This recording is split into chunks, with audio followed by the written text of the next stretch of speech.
Hi, my name is Josh Diaz, and today I'm going to talk about 5 tips in VR photography. I've always really loved photography, but had always thought of it as more of a hobby until recently. I attend Utah Valley University, and I'm taking a class that has taught me how to do VR or virtual reality photography. I was hooked immediately. Since starting this class, I have tried to find other photographers' work to see if I could emulate what they're doing and put my own twist on my work. One place that I've gone for inspiration is the International Digital Media and Arts Association, or otherwise known as iDMAa. I want to share 5 tips about VR photography that I've learned. 1. Make sure that your tripod is completely level. I have made the mistake of thinking that my camera and tripod head were level without double and even triple checking it. The result? A very poor render of the pictures. The picture ends up tilted and does not look normal to the human eye because the tripod head is not rotating the camera on a level plane.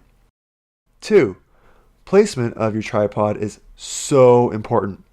Do your best to place your tripod in an area that is easy to duplicate in Photoshop or some other photo editing program, because you do not want to try to remove your tripod from the picture when you have a really complex design right underneath you. 3.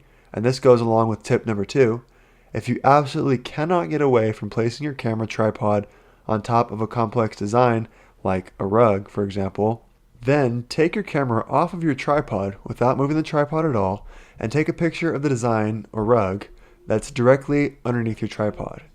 This will allow you to use that picture and combine it with the other downward facing picture in Photoshop so that you're able to remove that pesky tripod.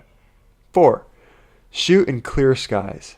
It is so easy for your photo stitching program, such as AutoPano Giga for example, to see gray skies and also phone lines and get really confused. This causes the phone lines or any other straight line that you're trying to capture to blend in with the sky and get too distorted to the point that it fades into the sky or it goes out of alignment and it doesn't quite line up the way that you want it to. So, do your best to shoot in clear weather because it will save you heartache and time in the long run. And 5. Have fun. If you're not having fun, then shooting VR will be more of a chore and your photos will not turn out as great as it would if you had enjoyed what you were doing. So, take your time and let yourself be really creative. So that concludes our 5 tips in VR photography.